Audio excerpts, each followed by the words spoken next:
Thank you for listening to The Luminous Mind, episode 82. What I've really learned is once you start taking action, it becomes really easy to find success.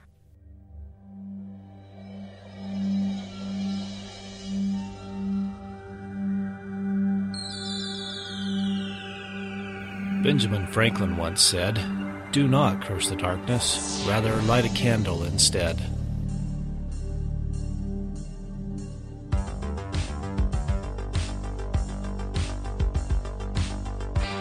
If you're ready to set your mind on fire, then prepare yourself for the Luminous Mind with your host, Rebecca Bowman.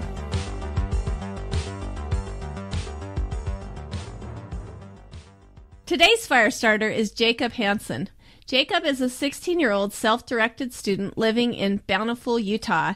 He has been accepted to BYU Provo for the upcoming fall and will be attending the World Scout Jamboree in Japan this summer. He is currently working on building a self-improvement website for teenagers. He loves learning and achieving, especially in the fields of business, speech, and debate and writing. Welcome, Jacob. Yeah, I'm glad to be here. I'm excited to have you here. I've actually wanted to get Jacob. I met him down at the Winter Homeschool Conference, and he was so busy. He has a book that he's written and some things that he's doing. And anyway, but super busy. I don't want to call you a kid, but super busy scholar and student. He's a super busy student, and I just am excited to have you on. So do you want to go ahead? I told our audience a little bit about you. Do you want to give just a little more information? Yeah, absolutely. Let's see. Well, I am very busy. That's something that probably defines a little bit of what I'm doing in this stage in life. I'm always trying to work on new projects, stuff like that. Like you read, I am going to college in the fall, and then I've got a lot of projects that I'm working on now, like the homeschool conference you mentioned. That was a book I wrote with my dad about economics, a children's book that teaches about it. And then, I'm working on a website right now that kind of is a self-improvement site for teenagers, trying to, gather a community there. And I just love studying and all that. So, yeah, that's pretty much me. Great. So what is your personal educational experience? I mentioned that you were a self-directed scholar. What does that entail? Yeah, that's right. Okay, so I grew up being homeschooled my entire life. About the age of 11, I switched over into some classes here and there, and then gradually since then until, this year really, I've been just kind of increasing the number of classes I take, just picking and choosing from online or private classes and so forth. Currently, I'm just a self-directed student. I don't attend a school.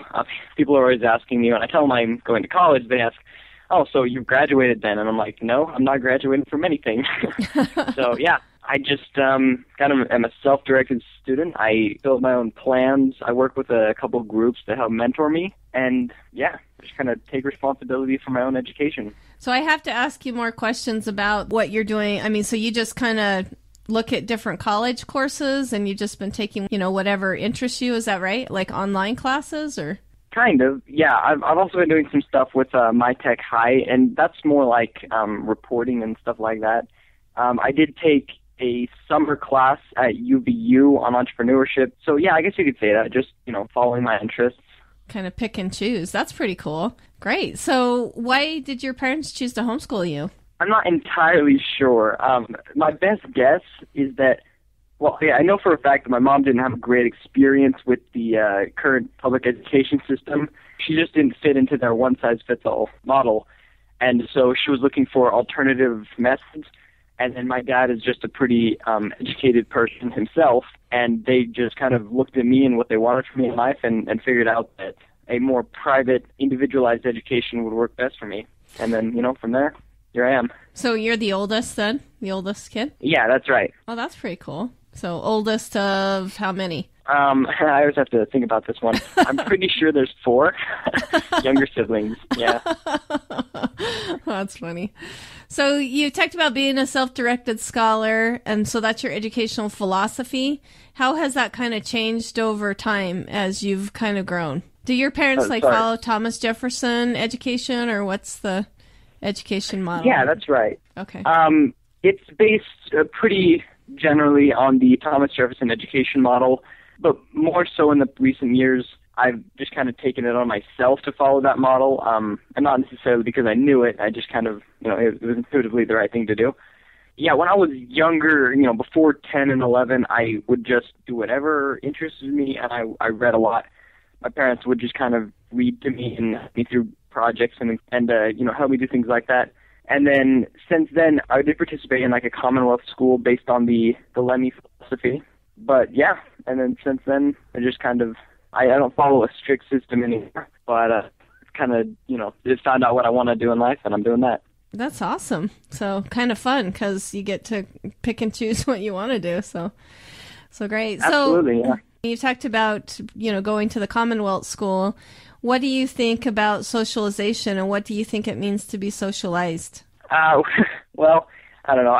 I'm kind of an introverted person, just kind of naturally, and so maybe my advice doesn't fit for everyone, but personally for me, I don't see a giant need to have socialization a subject in school, or kind of the basis for a school. I think that as you work with other people and, do things alongside them, projects or classes or just, your own interests, whatever the case may be, I think that those relationships form naturally, and, they're based on something worthwhile. Yeah. So as for the Commonwealth, I have a lot of friends from there, and, that was a great system for me, being able to see my friends a couple times a week, but, not always being around them. Yeah. Well, and a lot of people feel like homeschool kids are kind of missing out on friends. You feel like you have plenty of friends and plenty of things to do? Yeah. I feel like I have plenty of friends, and I think I have the best friends in the world, actually.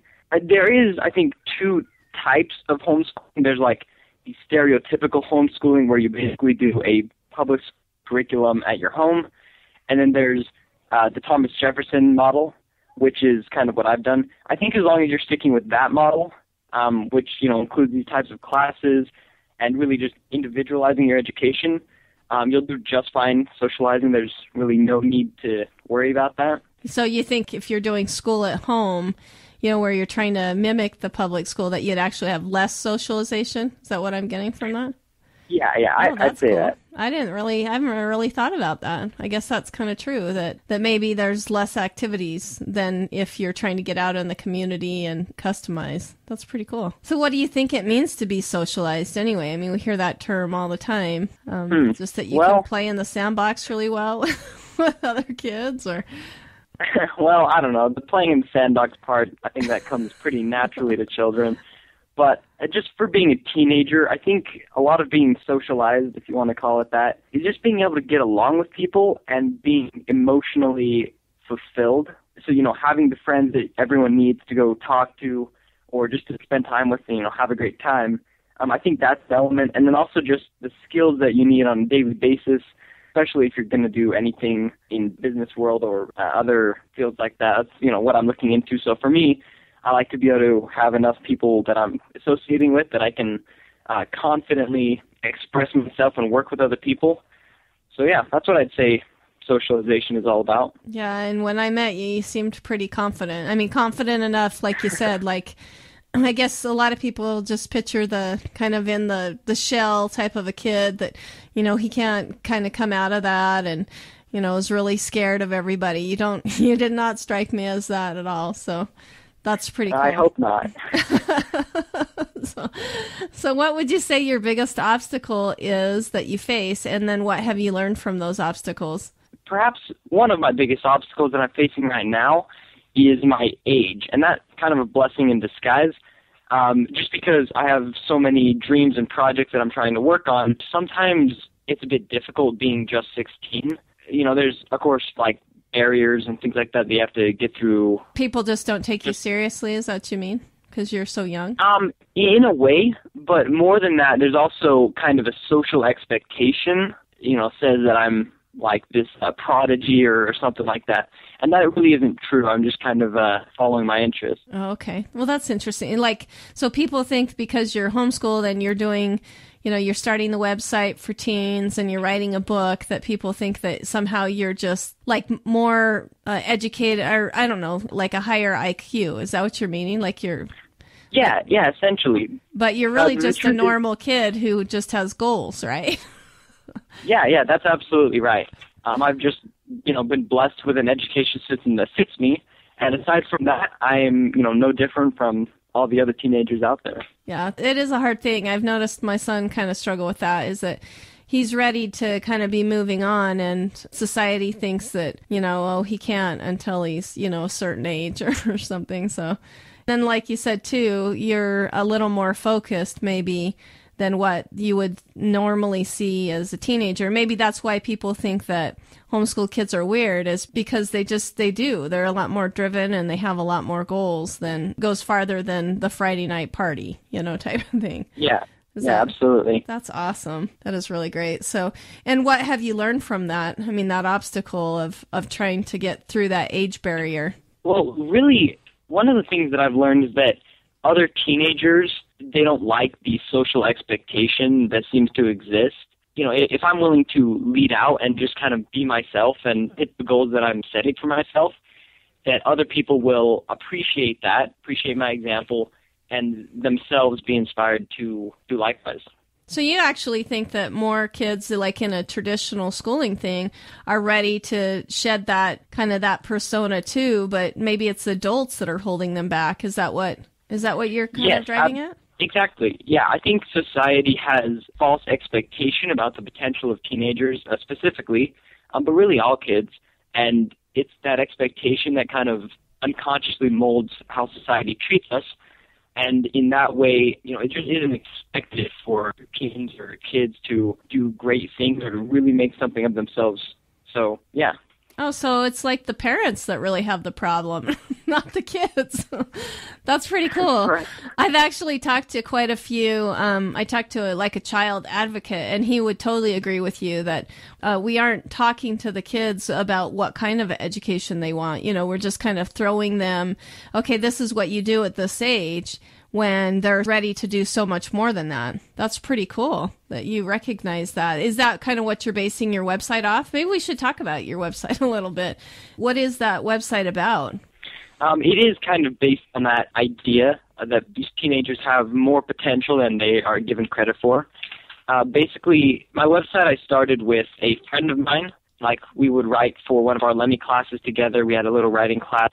And then from there, we just decided to start a blog. And a year later, we decided that we wanted to do something more with it. And we recognized this need in society for someone who's willing to lead out and show people that teenagers, have potential and aren't just hormonal-based teenagers who waste their lives. And, so from there, we just I worked a lot on web design, and I learned how to do that, just kind of a project for fun. And since then, we've gathered a couple of other teenagers that like to write for us. We write articles about how to improve yourself practically, like how to read better or why to smile at people more. And we also delve into just fun philosophical concepts that every teenager likes to think about. That's really cool. Hey, I did see a video too. I think one of your moms posted on Facebook, but where you guys were talking about that kind of be the change that you want to see in the future. Is that with that website, or is that something fun that you guys just did? Both. Yeah, that was fun just a fun project. Yeah. That's pretty cool. But, the website is based off of that, because I do think that if you want something done in the world, you should take responsibility for that and even do it yourself. Yeah, that is true. That we spend too much time thinking that it's somebody else's problem or whatever, that somebody else has to change and make improvements in order to have the world be better, right? But yeah, I agree. But you're saying that we just need to do that. We just need to take it and work on it ourselves. So that's pretty cool. Yeah. The wonderful thing is, at least what I've learned, because my education has been focused a lot on what I'm interested in and projects that I just feel motivated to do, what I've really learned is once you start taking action, it becomes really easy to find success. So it's really just getting over that first barrier that's so difficult for people. So, yeah. Well, and do you think, too, I've talked about this with other guests, too, that we've segregated kids out of society, until they're a certain age. We put them in a school, and when you see somebody that's not in school that should be, you kind of look at them weird. But do you feel like that where kids aren't given an opportunity, a platform to be able to, show the world what they can do, that also is a barrier for them? Yeah, I would say that, well, everyone on Earth is born with like no knowledge and experience. So as we grow up, education helps us to learn what the truth is and to conform our actions to it. So kids who aren't given an education or are taught how to really use their power and influence have to figure that out for themselves. So I think it's definitely harder, and that's why it's so important to have the right educational model set up if you're a parent or just for yourself as a teenager. Yeah, that you're taking that kind of on your own. Before we go on, let us take a minute and hear about our sponsors. Homeschooling but need help covering all the important subjects? Want to make sure you're thoroughly covering science, history, civics, trying to get arts and language skills into your student homeschooling? How about creative writing? The answer is Connect the Thoughts, a proven secular curriculum for ages 5 through high school. For over 10 years, Connect the Thoughts has improved educational results for over 20,000 homeschoolers. Hundreds of parents, student success stories tell the tale. Connect the Thoughts, the best homeschooling curriculum available. Use the link at theluminous.mind.net podcast show notes page and download free samples today. I've got no power to save you or me. Yeah, I'm no angel, I'm no devil. I'm plain and I'm not clever, just an ordinary girl. Want the truth, but I don't lie. I'm really just like you and I can fall apart anytime. Welcome back to The Luminous Mind with Jacob Hansen, a self-directed scholar. So what type of success have you seen with your schooling and with the stuff that you're doing with your book and stuff like that? Well, probably the most prominent is my acceptance to college. I kind of surprised myself by doing that. In retrospect, I'm not sure how, but yes, I'm very excited to study at BYU in the fall. So yeah, that's probably the biggest academic achievement I've achieved so far. And the rest are just kind of miscellaneous, awards from, I did a lot of speech and debate, and then there's all the little projects I've worked on. So yeah. That's pretty cool. So can you go ahead and tell our audience, you said you haven't graduated, so you don't have like a high school diploma and stuff. What was the route that you took to get into college? Well, let's see. I had the idea that I wanted to go into college probably about a year and a few months ago. That I wanted to get there at 16, that is.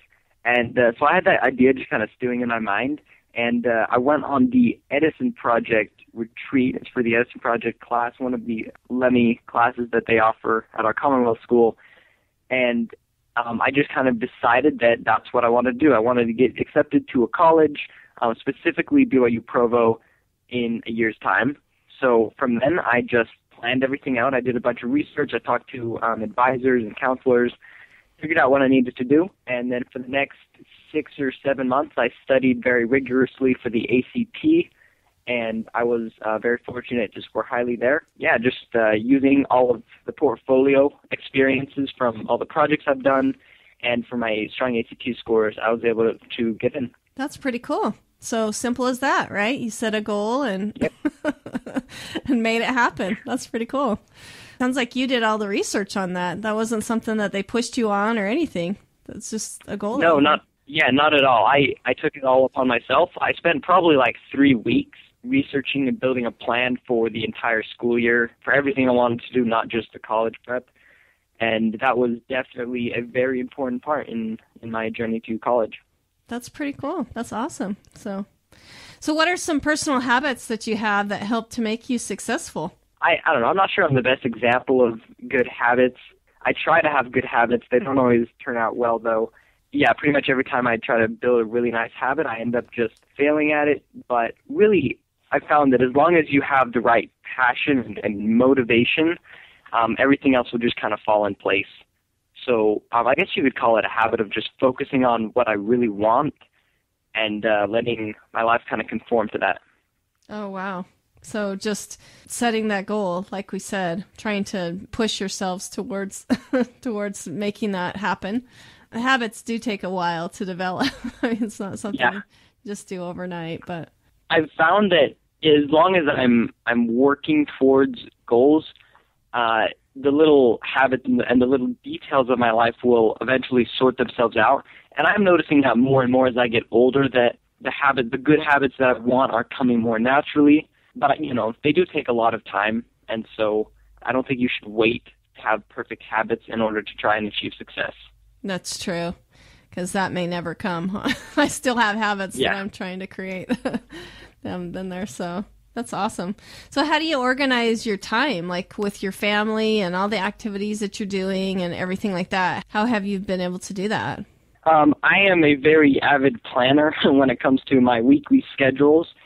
I structure pretty much all of my time every Sunday afternoon for the rest of the week. And I don't always stick to it exactly, but having a format that I know that, at these times I need to be places and these times I can use to study or work on projects or whatever, that is very beneficial to me. So I schedule out, just the hours of the day for the entire week. That's pretty fun. And so do you use a Franklin planner or something like that, or do you just write it down on paper? Or? I think with planning, you just got to find what works for you. And I could never really stick to the Franklin planners or even some of like the TJ Ed planners. Like they didn't work for me. So I ended up just building my own. I just one piece of paper that I built in PowerPoint, a little schedule that I just customize and print off every week. Oh, that's cool. So you use your computer skills. So cool. So what do you think is the biggest benefit that you've gained from being homeschooled or having a self-directed education? Well, the biggest benefit is probably that I could get an education without having to wait until after I've recovered from being in school.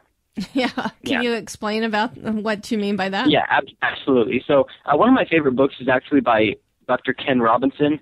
He wrote the book called The Element, and in it he outlines how it's crucial for everyone to find what they're passionate about and what they're good about, and where those two intersect, and then to do that throughout their life. And one thing he says is that because our public education system is so, a one-size-fits-all system, it really neglects to give people the freedom to find out what they really want to do. So for most people, they go through school not finding what they're passionate about, not finding the joy of truly learning. And so therefore, after they graduated, they have to spend some time in the real world and eventually find their way back to the path of education. So having a customized education for me has set me on the path of learning and shown me the joy there, and I haven't had to wait until I'm done with school to get there. You kind of proved it with your college success, too, that you're able to study what you want, focus on those goals, and head off to that direction without having to take a bunch of stupid classes. That's pretty cool. Yeah. So in your long-term goals, we talked about you've been accepted into BYU. What do you plan on doing with that degree, or what do you plan on being your focus? Well, immediately I'm going to be studying business and with an entrepreneurship emphasis. My current plan is to get a bachelor's degree there and then go into the field of business law. The reason I want to do that is that, I love business and I love law. Those are just two passions for me that I've been able to experience, to experiment with doing speech and debate and mock trial through the classes I've had, or just starting my own businesses and stuff. So I really found a passion there, and that's what I'm looking to go into. That's pretty fun. So that's a lawyer for business? Is that what it is then? Potentially. It's looking really far ahead, 6 years to say, or 8 years, I don't know, a while, to, say exactly what I'm going to end up. But for now, I do know that I want to be an entrepreneur primarily, and then I want to have the education of law school to help me along the way. Yeah. Well, and you've kind of shown that with your book, and we've talked about it a little. Do you want to tell our audience a little bit more about what your book has been like and what it's like to, you're out selling that and promoting that and everything. Isn't that kind of an entrepreneurial type experience? Yeah, I would definitely say so. The book is just about economics, and my dad, we had chickens like 2 years ago, and he was studying economics, so he just kind of realized that economics is something that everyone needs to understand if they want to be able to function in society, contribute civically to the government, if they want to succeed in business, and just generally in life. So we just kind of got together and we wrote a book about it, and then the book sat on the shelf for a year and a little bit, and then I got the idea to actually start marketing it. And since then, I've started my business, which is Big Idea Children's Books, And I've been selling that book. That's pretty cool. So where do you sell it? Amazon, or you have a website? Yeah, you can find it. Yes, you can find it on Amazon, and I've also built a website. The website is at bigideachildrensbooks.com. And you can read more about it there. Cool. And it's what's the name of the book? Oh, it's called Chickenomics. Chickenomics. Okay. It's really cute. It's a fun book. So what advice or encouragement would you give to somebody who's just starting out, either a teen, who wants to do a self-directed education, or to parents that maybe want to try to offer their children this type of education? Well, I would probably advise them to start by finding a dream. And it doesn't have to be a dream for their entire life or anything like that.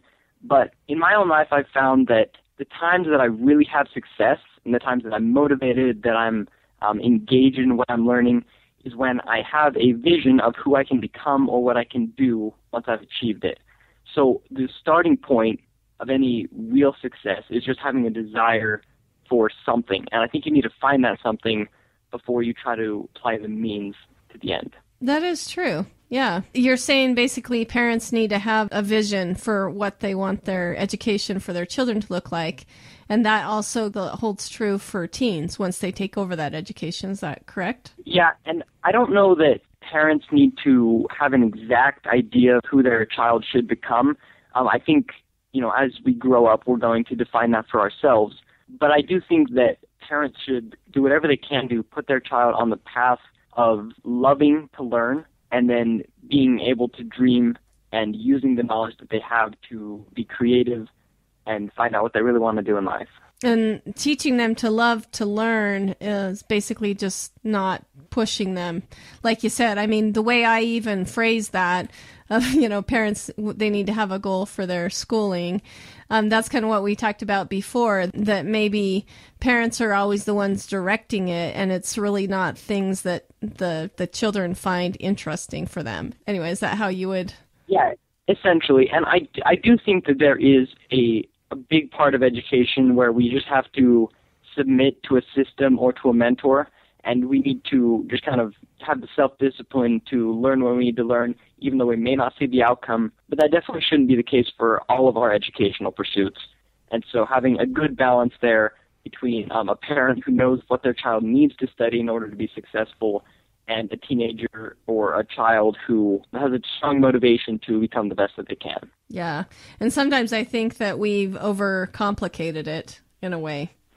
That instead of just learning the 3 R's, or what are they? Reading, writing, and arithmetic, we've got so many other expectations now that it's just making it frustrating for children or students. So great. So we talked about your book, and then we talked about, what was the name of the other book that you just gave to us? We talked about your book, and then you already said that you had a favorite book that talked about. Oh, yeah, that's right. It's The Element by Ken Robinson. Okay, The Element. Okay, so The Element, and then your book. Do you have any other resources that you'd like to share? Yes, for sure. And again, I think a lot of the resources that you would want to go to have to do with your field of interest. I've found a lot of my favorite books just by studying finances and business and all of that stuff. But really, book The Element has become a really foundational book for me, just because it's kind of the starting point of fulfillment and success in life. That is awesome. Okay, so Jacob, this is way far out in the future, but if you could leave a legacy, what would it be? Well, part of me doesn't want to care about a legacy because I won't be around to see it. But so I think the first priority is to make sure that your life is the most fulfilling for you, and to get on that path and not worry excessively about what you're going to leave for others. But if I could leave a legacy, I would want to give many other people the opportunities that I've been given in life, opportunities to find the path to a really fulfilling life through learning and working hard and dreaming big. That is cool. Yeah. Sometimes just being there to lend a helping hand is a big step in, leaving your own legacy, because then you're remembered for that. That's pretty cool. So before we say goodbye, do you have any final parting words of advice or maybe a favorite quote you'd like to share? And then give us your contact information. I know you have a website and we've talked about your big ideas and stuff like that. Could you give us that information again? Yeah. Okay, so I'll just start with the information part. My website that I'm currently working on right now is inspirationlamppost.com. There's 2 P's in that URL. And you can find us on Facebook and all other social media sites. My business is Big Idea Children's Books, and it's at the website ideachildrensbooks.com. You can also find my book Chickenomics on Amazon. And so, yeah, that's pretty much contact information for me. You can reach me through either of those channels. And if I could leave one word of advice, it would probably be to stop procrastinating and just take action. That's probably, the biggest challenge that we all struggle with in life is knowing what we need to do, but not having the motivation to achieve it. But, I'll borrow Nike's slogan and just say, just do it, because you will find motivation by sitting around and waiting. Yeah. Well, and I think that's probably a huge challenge for someone that, like yourself, that has a self-directed education. Don't you think? Is that, you don't have somebody pushing you, so that motivation has to come from within, right? I mean, yes, absolutely. And likewise, you don't have anyone to blame if you fall on, because, a lot of people like to blame, well, if I would have had the best teacher, or if I would have done this, then I could have achieved greatness, but you're the only one. Is that true? Do you feel like that? Yes, Do you feel that? Go ahead. Absolutely. I had a teacher who put it this way. He said that you are the sole determinator in the equation of your success. So, you're the only factor that you can change, and so therefore you have the only responsibility for your life. That's true. Yeah, that's awesome. So, well, thank you so much for joining us. It's been so fun to talk to you, and I'm going to check out your inspirationallamppost.com. You say you have a Facebook page too? Yeah, that's right. Is there a connecting thing on your website, or should I search for that? Yeah, you can go to Facebook to find the website, or the website to find the Facebook. Either way, they're all linked together. Just Inspiration Lamp Post. Okay. Actually, I just went on your website, and yep, it's right there. And you have Google Plus, you have a YouTube thing, and then you have an email, right? Is that? Yep, that's correct. Awesome. Well, thanks so much. All right. Yeah, thanks for having me. Thank you for listening to The Luminous Mind. To learn more about Jacob Hansen, go to our show notes at theluminousmind.net. Also, be sure to become a subscriber to our free email list so you can receive notifications for our weekly audio blog, The Spark. We would love to have you join our program. Do so by going to the scheduling tab and become a fire starter today. Help support the podcast by making all your Amazon purchases through the free Amazon widget on our website, theluminousmind.net. Like us on Facebook, follow us on Twitter and Google+, get our audio content on YouTube, iTunes, and Stitcher. Leave us a review. Tell us how we can help you so together we can continue to light minds on fire and change the paradigm of education.